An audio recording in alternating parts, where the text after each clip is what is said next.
I just want to get this one so that I add doctor to my name. Oh, I want this one so I can Professor Faustina. Ah, that's nice. And you see, anywhere and anyhow you want to address me, you cannot just call me Faustina. You have to add professor or you have to add doctor somewhere.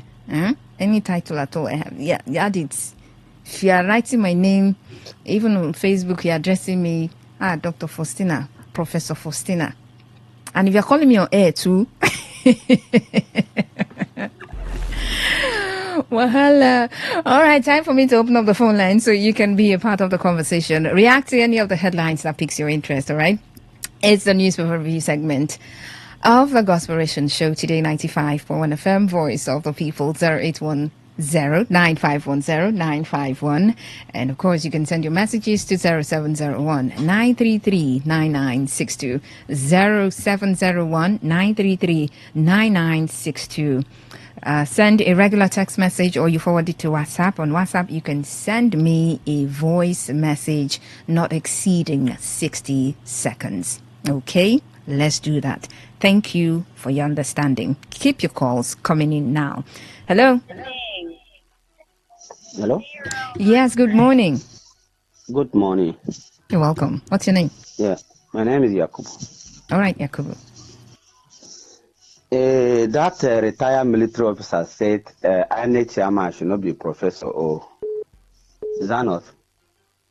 Yes. You see, let's try someone outside the academia. Yeah, if the reason why he's agitating for that is to have a credible election, that means he has not been in Nigeria. Faustina,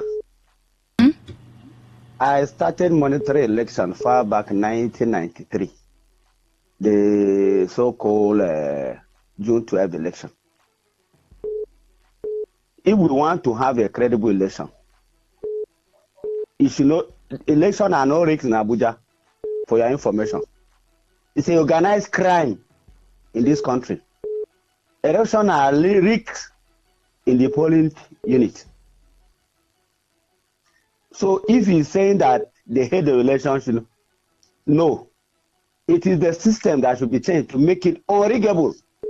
Oh, okay. It's not even about having a professor as INEC chairman. Go and bring the most trusted pastor you have or the most trusted imam in Nigeria. What is happening will still happen because they both have their political affiliation or their personal sentiments. Okay. If you want a credible election, the system of organizing election should be changed completely. That option A4, for me, it was the best. All right. Thank you. I don't know where you are in that time. I monitor it. It's stress-free. It's a human being you are counting, not paper. Is it not just to add one figure and everything will change? Mm-hmm. But if you count human being and all the people that have interest in the political parties are there, they know how many people voted for at Today FM. And in the election cases, the lawyers too, they don't follow the case very well. All right, thank you. Because they'll just argue, how can you give evidence in the whole polling unit? It is one person that will do that. All right. If they like, let them bring imam or bishop, whatever name you call it. We only need to change the system, not even the person heading the election. The election are not rigged in Abuja, for your information. All right, thank you. Organized crime. Okay. Good morning. My lady, good morning. You're welcome. Professor Faustina. Put engineer inside too. Good morning. Yes, thank you. Ugo, welcome. Faustina, my sister. See, I'm reacting to the statement of Arebe Shola. Oh, okay. Yes. I begin to ask, are these not former governors of their various states former one political office He holder or is. one. He's a former governor and a former Thank minister. you. So at that time, we they say that the president, if the president, as at that time, did not do well at federal level, did the president at that same time stop them from carrying out projects, developing their various states? So it is now they have repented. It is now they have been rebaptized. And what they did not do or what they couldn't do at that time is now, their eyes are clearly opened now to see that they did not do this and now they want to do it. See, even though I'm not even a supporter, come tomorrow I will not even vote Tinubu. God knows that. Instead, I will not even go out to vote. Yet, I am not also in support of all these kangaroo gathering of these people. I tell you, because if you have an opportunity or you had an opportunity to say and you did not use that opportunity at that time to effect changes, that opportunity may not come again. Like people who are clamoring that Jonathan should come. Even if Jonathan comes today, I am telling you, his former time may even be better than his coming again now. Okay. I tell you. All right. Yes, Foster. All right. Thank you, Go. Thank you, my sister. Hello. Good morning. I'm a Debra. Emil Wellington. Welcome. Yeah. Fine woman. Your time is counting. Your time is going. My time never started. It's going. A young man, I don't know they do. All right, let me go straight to the point. I'm not an advocate of this new electoral act or change the electoral act or work with the electoral act. But what I want to tell people is, if you can submit your result at the polling unit. So which of the headlines are you? They are talking about electoral act, electoral reform or not submitting INEC not giving the right result or rigging. That's the problem. The issue. I did not read that kind of headline. No, I heard it from you now. I was talking of yes. That INEC did not do what? Okay, let me go to another headline. But I heard when you were explaining that. I talked about someone saying, a brigadier general saying, retired, saying, was given reasons why the next INEC chairman should not be a professor. That's part of the electoral act now. Why it should not be a professor? Who will it be? Is it going to be a layman like me who know more than some professors? It's part of, he's talking about elections. Am I correct?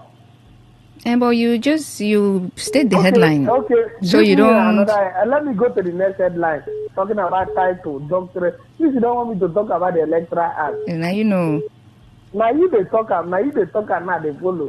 If he's talking about not a professor being an INEC chairman, what is he talking about? It's not about elections. I don't know what he's talking about. Tell us an insight. What is he talking about? It's not about the elections, the electoral act. Vote not being counted and counted. No, Dupele, tell us now. Let me know. Since I've given you a title, a bold woman, Dupele. No, tell me now. I don't know. Let me, if you don't want me to talk about that. Okay, maybe you can just hang up and then I go through the headlines and then you react. Maybe this time now you can send a message because you spent 2 minutes already there. So the other one I read from the Punch newspaper, any government that neglects the people will die. That is according to Rauf Arigbeshola, who is a former governor and a former minister, saying that. There's also the headline about the nationwide petition raising alarm over alleged illegal use and commercialization of academic titles. That is on the Vanguard newspaper as well.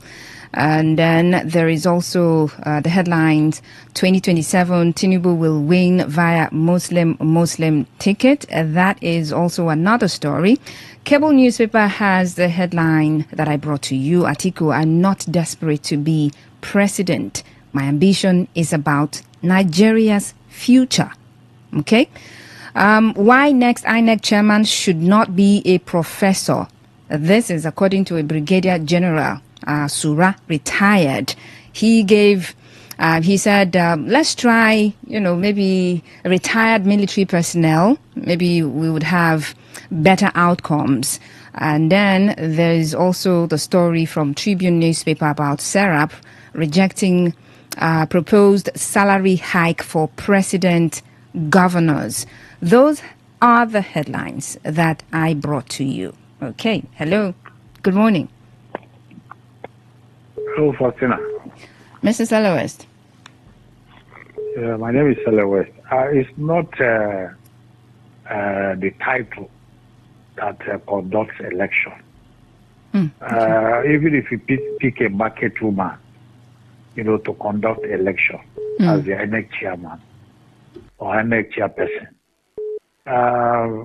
his own is just to announce, the final result. That's the presidential result. Other PhD holders, doctorate degree holders that announces in the various states, they are not the people collating it's just what they collect and give them, they will just read. They are not the one conducting the election. It is those electoral officers. What do they call it? Yeah, but can they not contribute to better electoral outcomes? You know what? Can they not contribute to better electoral outcomes? They cannot contribute that because those people, they are INEC staff. I'm talking about the chairman. What the chairman is what they collect and they will give to him. He will just read out what they gave him to read out. It's not on ground to know whether there is election fraud or whatever. The only way they will just do some certain arithmetic work if what they collected and what they have in their portal there did not tally. Okay, so I remember people giving accolades to Humphrey Wosu. That's the INEC chairman then, 1993, right? That is exactly what the other man who called Yakub, we say option A4. He was trying to make a joke, say, I don't know how old are you there, I don't know. Option A4 means you queue up. And when you queue up, they count 1, 2, 3, 4, 5. Okay, party A has 26. They will record it. Party B has 36. They record it. There's no way you are going to read that one and thumbprint and put inside. If there's a way you thumbprint, they will say, the thumbprint missed the line. There are many ways they rig the election. So it's not about the chairman. Yeah, it's not the INEC chairman. It's what they just collect and give him. He will just read. It is those INEC staffs. So if we are going to get it wrong, 2027, which I believe we are going to get it wrong, when the election starts, we'll go various. Are you INEC personnel? Don't misbehave. Tell your papa if he works in INEC, make him don't misbehave. Because we are going to get it right this time around. We must get it right. The fraud starts from the INEC staffs, not all those people that call result. Their own is just to read out what they gave to them. Thank you. Oh, okay. Thank you very much. Thank you so much for calling in. So look at some messages quickly. But I think there's so much that the INEC chairman can do beyond just calling results and all. There's so much. I think that's the reason why some people were praising Humphrey Wosu. He was the one who was at the helm of affairs when they conducted the election that was adjudged, the freest and fairest in Nigeria. Well, the credit was given to him. So there's a lot that the chairman can do, even though, yes, the people at the polling units, they do a lot. Afasina, good morning again from Madam Christie. He who pays the piper dictates the tune. So far, the president appoints the INEC chairman. It will be business as usual, no matter who is appointed. We should make strong institutions and not strong men. Thanks. If Atiku is not desperate, he should support Obi, who is more popular. Okay. Melody Uniport, truly professors have given us the biggest heartbreak. But the truth is that there seem not to be even one trusted person in all those areas he mentioned. There seem not to be one trusted person. In a country where the chief judge and judges attend birthday parties, send congratulatory messages, wine and dine with politicians, even pastors give politicians pulpit to throw banters, activists are sponsored by politicians, senior advocates, SANs advocate for their stomach. All the supposed upright professions have sold us. There's no hope. Just look for credible persons randomly from anywhere. It's not my profession. Okay, so at least you can find, you said we should look for credible persons randomly, so you know that we can find them. So in all of this that you've mentioned, you know that we can find some credible people, good people, I want to inform the APC chieftain that President Tinubu will not win 2027 election. In fact, President Tinubu will be second sitting president in Nigeria to be defeated. Come 2027, Zeus from Ruboko. So you're countering the statement of the APC chieftain. In my opinion, a former Vice President Atiku Abubakar is indeed wanting to see a working Nigeria. Then I urge him to put all his support on Mr. Peter Obi, and he will see a glorious Nigeria again. Right now from Woji. Glorious Nigeria. Well, I don't know. Yeah, well, I believe in the glorious Nigeria, but it's fine. Faustina, what I mean is that, okay. Abdul, I see you. But there's need to reiterate. That's the job. Thank you very much. Okay, that's the job. Because at every point in time, you have people tuning in and wondering what we're talking about. So that's the reason we reiterate. All right. And finally, salary hike for politicians is an insult to the psyche of the suffering Nigerians. Such funds should be deployed to critical areas of the economy. The integrity of the INEC chairman is not in their profession, but the individual. As for Muslim ticket, it's antithetical to the mantra of one Nigeria. Lastly, if PDP would rebuild their house and put up a good fight in 2027, it will make a lot of difference. Mr. Lucky, okay, thank you very much. That's a wrap. Well, thank you for keeping me company all the way from 6 a.m. to this moment. And thank you for letting me keep you company all this while. Appreciate your messages, your calls, and your comments on social media. Thank you very much once again. Top of the hour, I'll bring you the world news at noon. My name is Faustina Uputu, so I'm going to speak with you in the future. All right, do well to stick around to the dial. Today 95.1 FM, Voice of the People.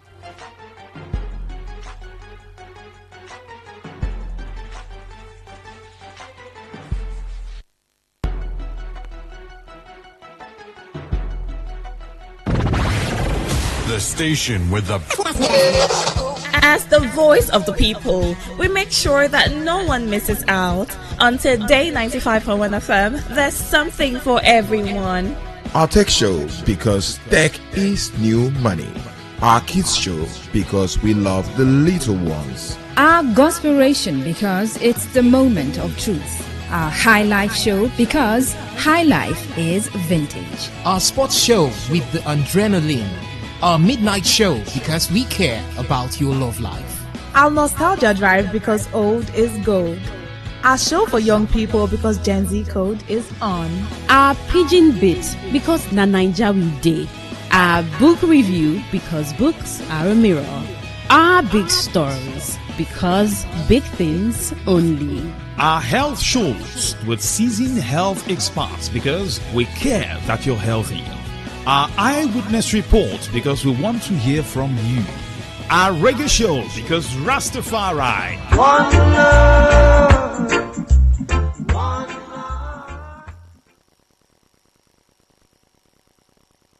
Say no to the ordinary. Embrace the extraordinary, because we are the voice of the people. Voice of the people. Today, 95.1 FM. Today, 95.1 FM. Whether it's happening in Port Harcourt, South South, Nigeria, or around the world, we've got you covered. On air, online, delivering balanced news and unbiased analysis. Today 95.1 FM. This is Today 95.1 FM, Port Harcourt. News.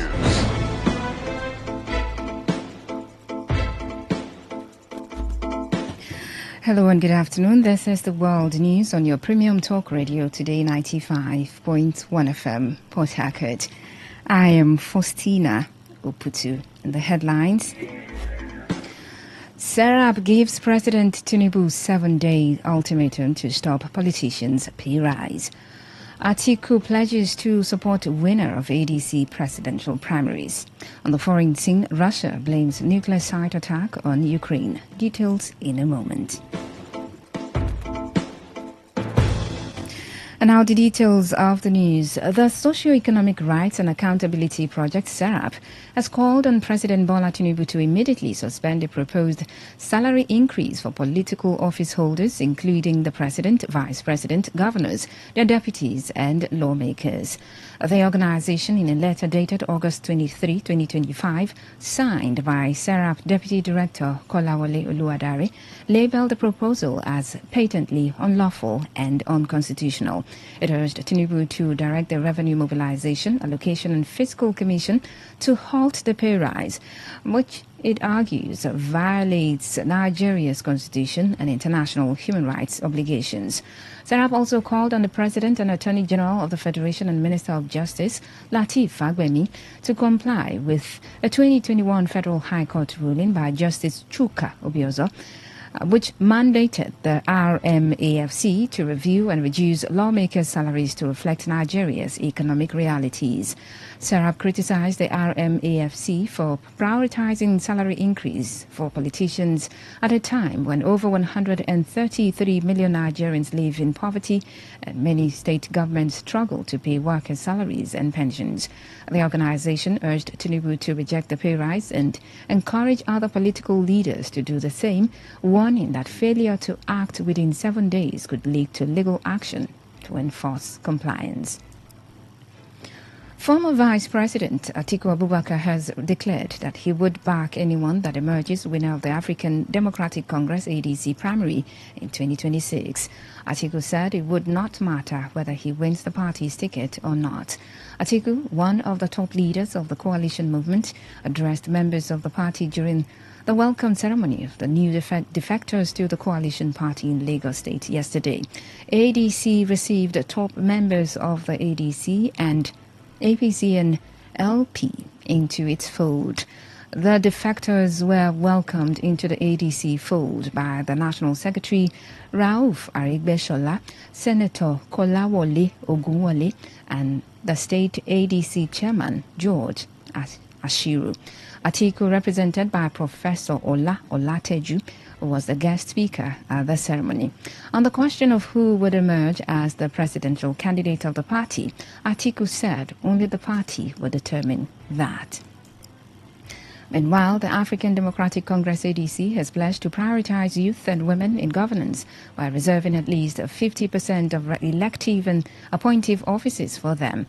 The party's National Secretary, Rauf Arigbeshola, made the declaration in Lagos during a ceremony to welcome defectors from the People's Democratic Party, Labour Party and other political groups into the ADC fold. Arigbeshola explained that the party's constitution explicitly guarantees a 35% representation for women and another 35% for youths, ensuring that their combined presence in leadership structures will never fall below 50%.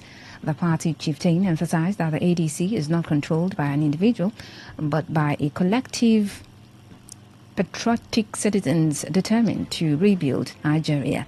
He criticized the hardship and uncertainty confronting the nation, warning that any government that fails to prioritize citizens' welfare risks losing legitimacy.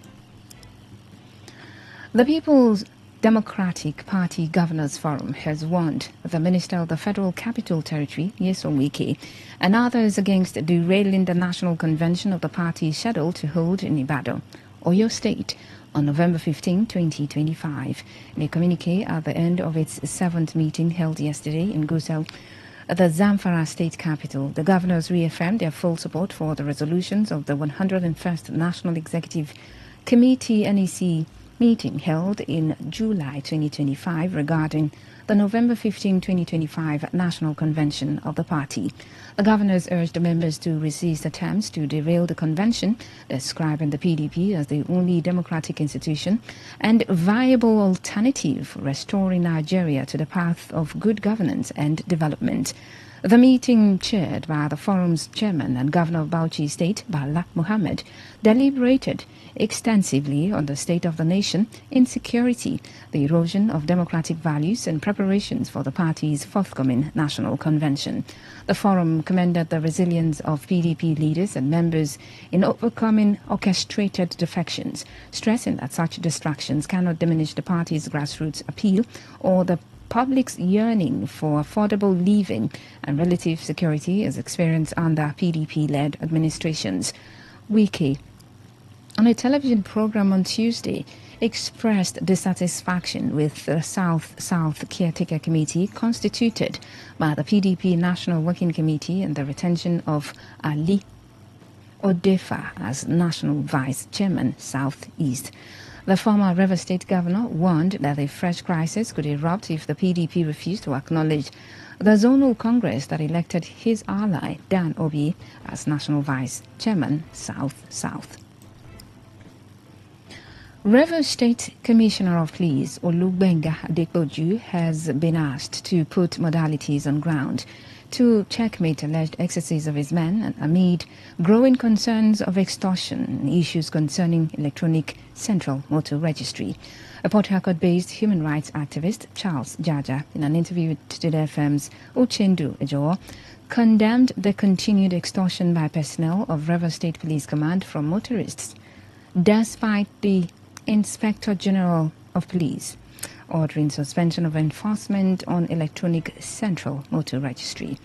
Jaja, while acknowledging the importance of police in ensuring security of lives and property, said it would also be a disservice to humanity to overlook the irregularities of the police, especially on issues pertaining to extortion of motorists. I know the critical role the police play in the society. I'm aware of the harsh working environment they find themselves, but that shouldn't mean that we should throw our face the other way when we find something wrong with their conduct. I'm aware that there is a pending court case challenging the legality of the ECMR policy, which was instituted by MBA Spider, and the IGP had ordered for suspension of enforcement by its men. But it's very unfortunate that we still find out that his men are out there flaunting the orders of IGP by extorting money from the motorists on the same purpose. It is not only bringing the image of the force to disrepute, but painting them in a very bad light. It is my humble appeal to the CP to do something urgently, especially with these men who are out there on our duty. Meanwhile, the Eze Oha Evo III of Evo Kingdom, Irishi Woji, in Obiakpo local government area, His Majesty Leslie AK has called on its people to continue to collaborate with the police and security agencies in order to maintain a crime-free environment. His Majesty AK, who also serves as the Chairman, Supreme Forum of Ikwere government-recognized traditional rulers, made the call when the new Divisional Police Officer of Woji Police Division, CSP Murtala Musa Gusau, paid a courtesy call at his palace. The Woji monarch cautioned against romance with people suspected to be usurping powers in the community, but called on the police to maintain neutral ground. His Majesty AK, however, reassured the DPO of continued synergy to enable smooth operation and safer environment for residents and business owners in the areas. Allow you to do your work. Like you said, you need the people, and knowing them better to knowing you, and with the information gathering and so on, criminals will be on the run. That is what it's all about. It's not about us. It's to make sure that we should have peace, and that's what Woji and Evo Kingdom has welcomed you. You have no reason to have issue. I don't control, do this, you must do that, and so on. I don't do that. I let you do your work. People that have not want to have, and so they do all kinds of things, misrepresent themselves, and create issues within the division. information. But if you stand your ground and so on, you will realize that my people are largely very peaceful people, and very few people are the ones creating these issues, which you will try to identify. It won't be easy for you because you'll be inundated with all kinds of directives and requests. Today FM reports that Chiefs Senior Special Advisor on Human Rights and Public Affairs, Jackson Omenazu, to the monarch. Senior Special Advisor on Traditional Matters, Ade Temple Ijeku, who were present, also assured the DPO of strengthening communication channels in all communities to ensure smooth and quality operation. On his part, the DPO CSP Musa Gusau promised to work in neutrality, adding his constitutional duties to ensure protection of lives and property, which he said he will discharge. You're listening to the World News on Today 95.1 FM, Voice of the People. After the break, more news, foreign and sports stories. Do stay tuned. Every day, every hour, when the big stories break, depend on our 24-hour news team to bring you the latest. Today, 95.1 FM.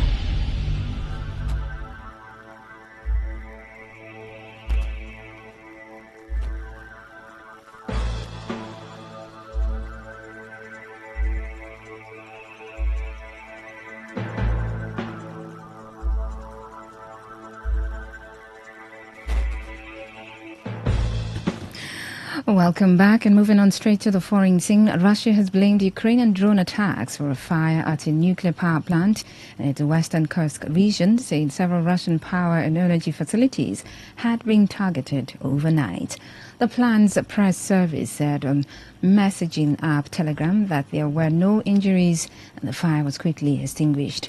It said the attack had damaged a transformer, but radiation levels were within the normal range. Firefighters were also sent to a blaze at the port of Ostluga in Russia's Leningrad region, which holds a large fuel export terminal.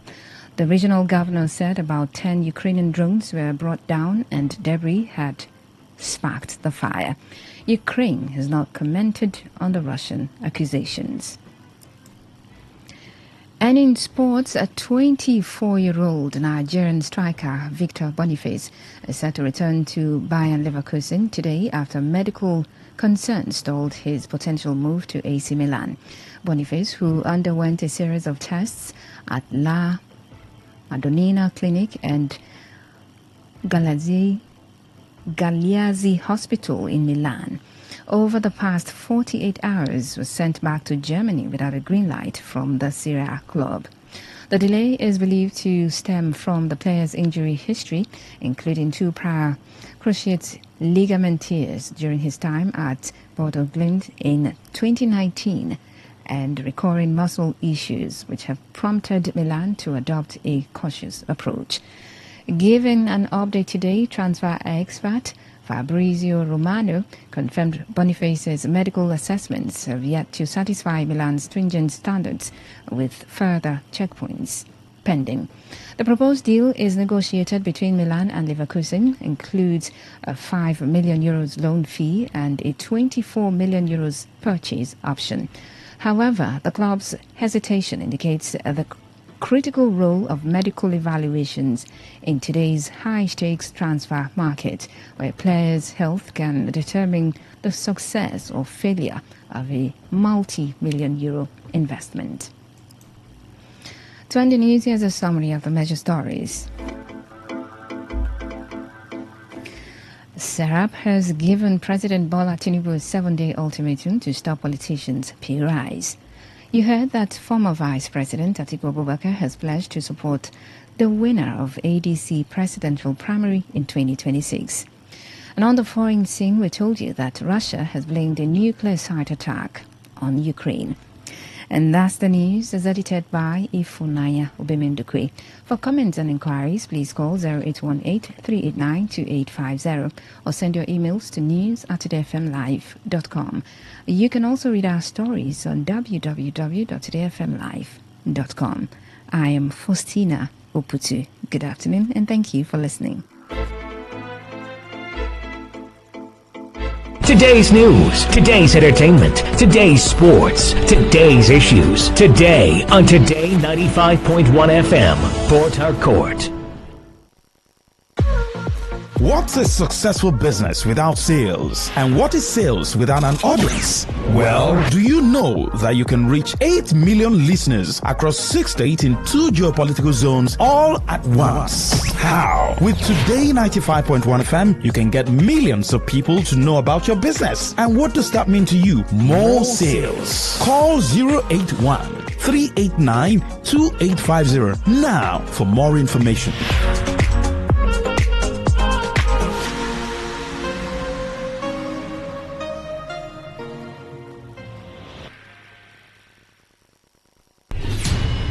Stay informed, stay ahead. Tune in to Today 95.1 FM for the latest news and exciting sports updates. Your trusted source for everything you need to know. Today 95.1 FM, the voice of the people.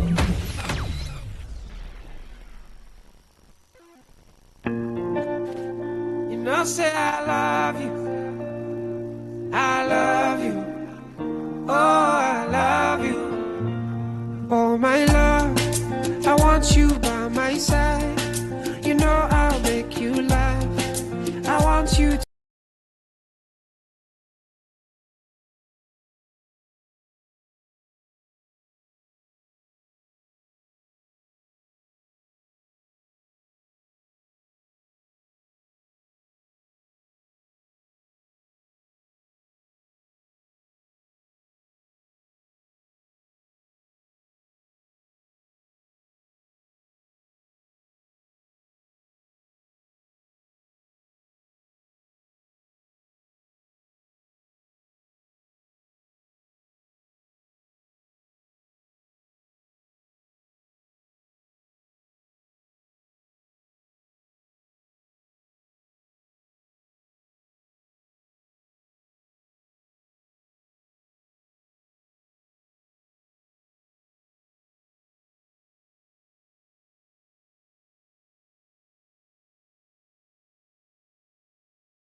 that Sally jumped. Yet it had been asked perfectly calmly, like a genuine request, without making any demands. Eva Ahrens, thank you very much indeed. And let's go to our first question for you. This was rung in by Eliane Fischer, who's Swiss but lives in the USA. And here she is to ask it.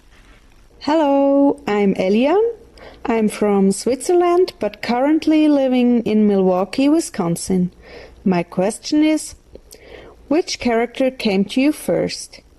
Was it Sally or Liz? Okay, Eliane, it was Sally.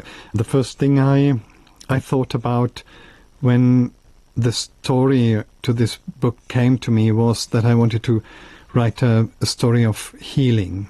Sally came to me first. I needed someone who was really somehow hurt. I wanted to write about the healing power of nature. It sounds a bit cheesy on one hand, but it's something I grew up on in a very little village, and I missed that later quite a lot. And this is why I thought I would have to write something about the healing power and forces of nature. And this is why Sally came to me first. Well, thank you, Ewald, for that. And we've got a follow-up question from Barbara Pfeiffer in Bavaria, in Germany.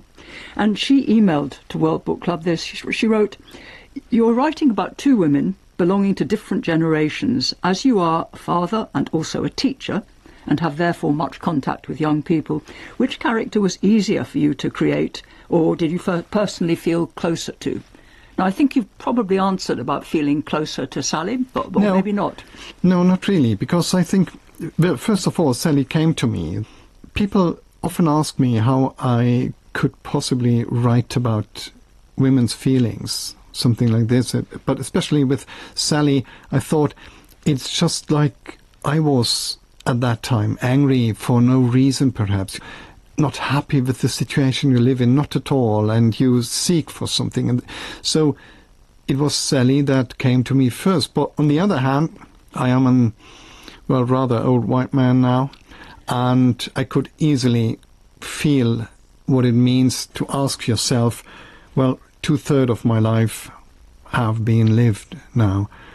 Did I do it right? What is wrong about this? And this feeling of not knowing whether you lived your life orderly and in a fulfilled way or whatever. This is what Liz asks herself too. So Liz was quite close to me as well. Okay, well, Ewald, thank you very much indeed for that. And we're going to Toronto in Canada now, from where Terry Portelli rang this into World Book Club. Hi, I'm Terry from Toronto. Thanks for taking my question. Love the book. Your voice, as heard in these two women, Liz and Sally, is so authentic, and the bond that forms between them feels so primal that it's basically inevitable. To the reader, the pain and the beauty that you've captured in their growing connection feels very much female. I'm wondering what inspired your deep and heartrending understanding of both the trauma and the solace that we see in your work harbored in the female spirit. Thank you. When I started writing about this, I had some experience with girls in my classes, especially in the upper classes, who were either anorexic or hurt themselves and so on. And you couldn't do much as a teacher. You are not trained for that. You can't do a lot about this. But you see that. And this is one of the things why I took Sally as a character. And I needed another woman, for example, when they meet each other, when they meet up there in the vineyard, and Liz says, well, you can sleep at my house, perhaps. It could never have been a man doing this, because as soon as you read that, you have, I don't know, pictures coming up or feelings coming up that are different. And I needed two women to just make this quite clear. And for, let's say, this being asked about how I could possibly write about how women feel, it helps if you, as a male author, just listens to women. But we're going to Edinburgh in Scotland now. We've got a question from Andrew Candia. Good afternoon. Tasting Sunlight is a delicately woven story of friendship between two people and how beautifully their relationship grows and develops in a short period of time. And I'd like to congratulate you on your book. But my question to you is, who was the inspiration of your story? Does the teenage anger of Sally reflect your own? Thank you. You are quite right. It does. It is exactly that feeling that I couldn't have put into literature before. It was the first time that I really could have this experience of my youth go through this literary filter into a book. Sally does reflect some of my 16, 17-year-old Ewald, perhaps. It is some part of it, but much clearer, much more intense than I experienced this as a young person. As a teenager, I couldn't word my feelings, not in that way, and this is something that I put down here. And the friendship between these two persons, between these two characters, is something that I feel is most important, because friendship is an important thing in my life, especially when you don't have that many friends. And it's important that this friendship is intense and clear and helpful. Do you know why it's just now that you've been able to channel that anger that you felt as a teenager, that you've been able to transform it into something fictional? Just perhaps because I'm old now. I don't know. I really... The funny thing is, I wouldn't have thought that you go back again and again to childhood and youth. It's like a fountain, a well that you get memories from, or topics from, themes, literary themes. And we've got a caller now who's on the telephone. She's Anna McMay in Hertfordshire, in England. Anna, hello. Hi. You've got a question for Ewald. I have, yeah. As someone who has battled anorexia multiple times as an inpatient, I did find it actually really refreshing that, as has been touched upon, Sally was anorexic, but that it wasn't the central topic of the book.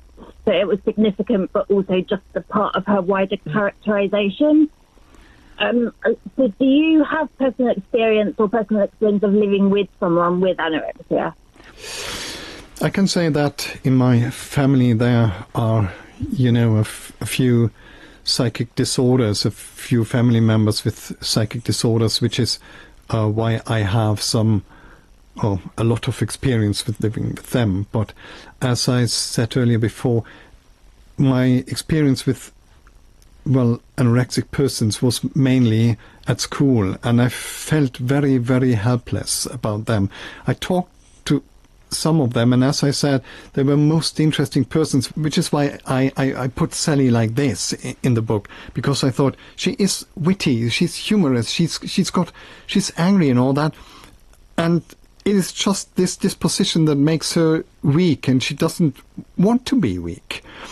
And I felt this about some of the girls in my classes throughout the years.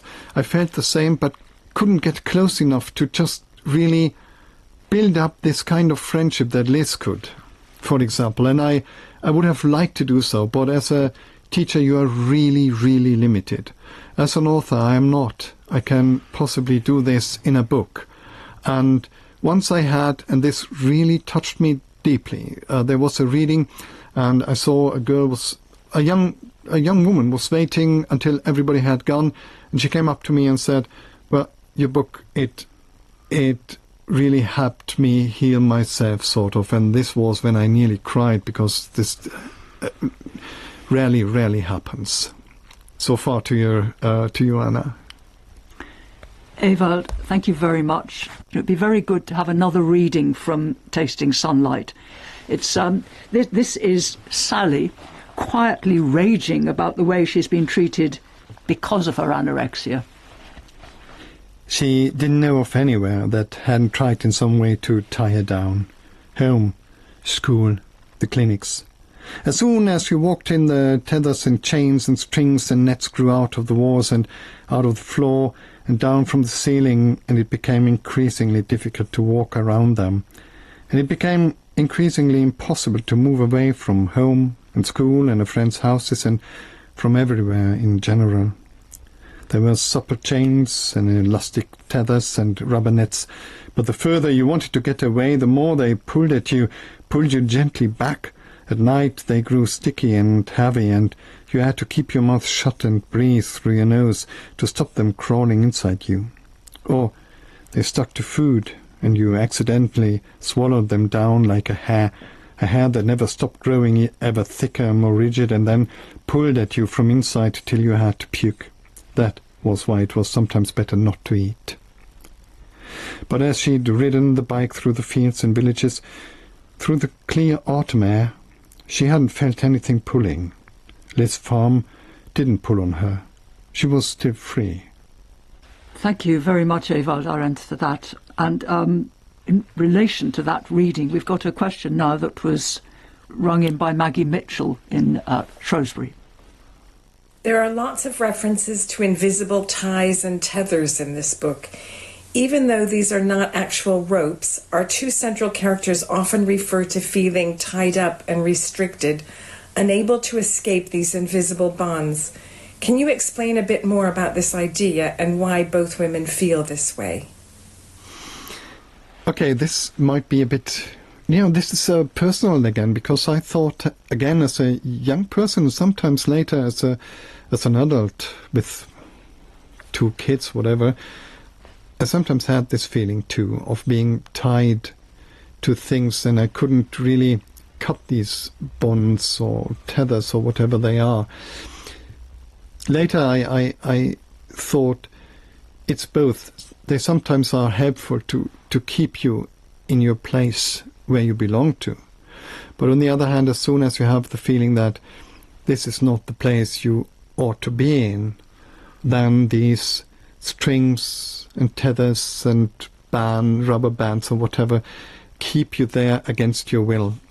And I think both of them have they share this experience of a youth in which people tell them what to do, and in which they are kept in a place that they do not necessarily want to be in. And I didn't find another stronger symbol than these invisible strings, perhaps.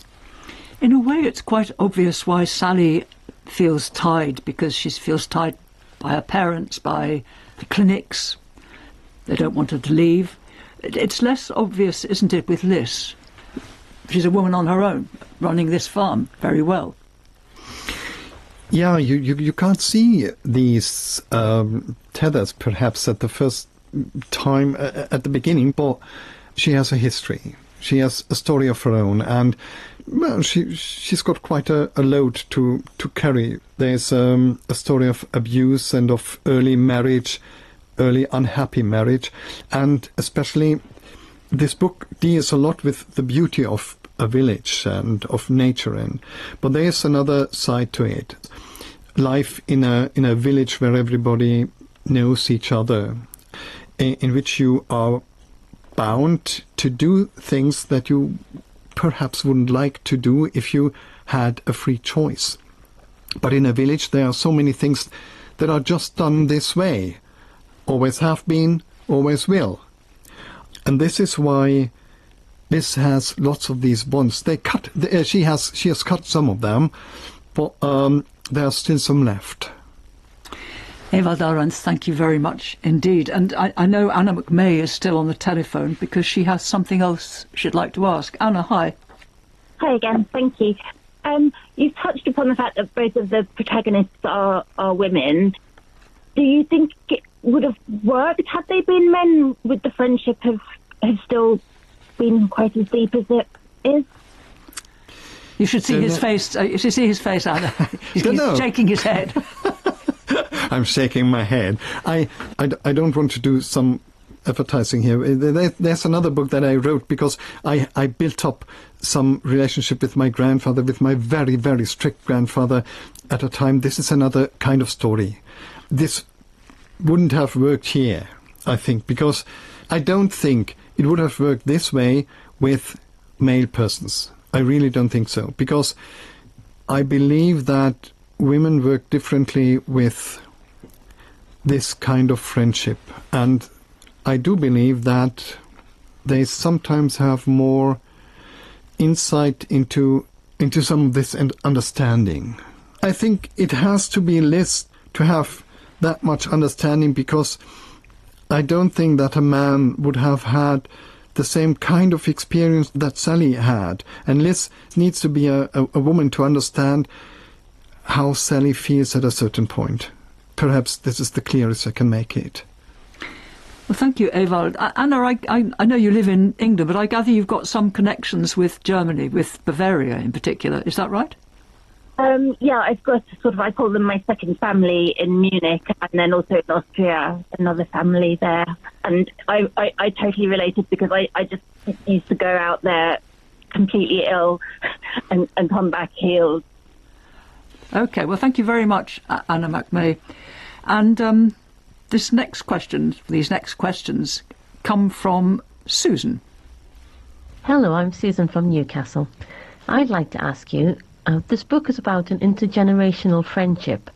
Why do you think this is important, and what can we learn from such friendships?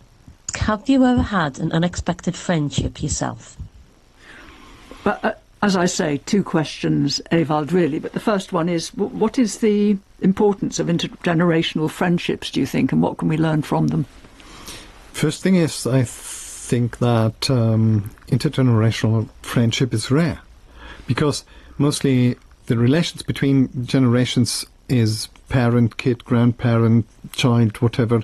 These are given things, or they are institutional structures like, boss and the young apprentice. I don't know. A friendship between generations is not that frequent, I'd say, and it would help a lot with understanding each other.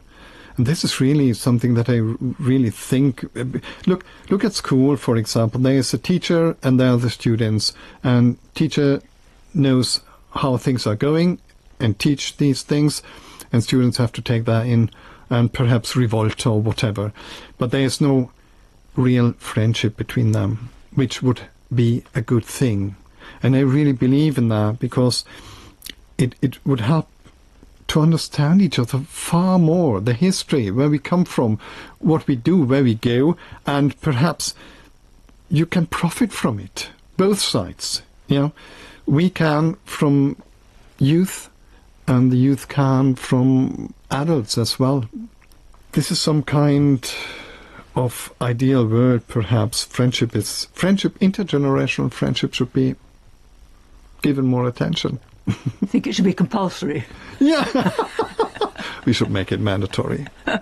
And as to the second part of Susan's question, which is, really, have you ever had a friendship like that, an intergenerational friendship? Or I'd say so, because as I said, my step-grandfather, he wasn't really my grandfather, was a very strict man. He was a professor, and I had to address him with sir until I was 12, something like this.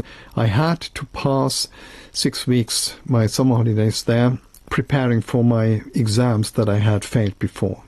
And I was really, really afraid of that.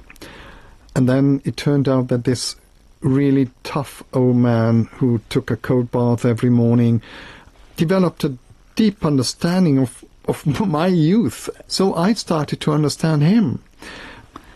Well, Ewald Arendt, thank you. Say no to the ordinary. Embrace the extraordinary, because we are the voice of the people. Voice of the people. Today, 95.1 FM. Today, 95.1 FM. I have called you several times. You're not picking my calls. You're not even responding to my text. Every time you're on your music, you're on your song. You don't have time for me.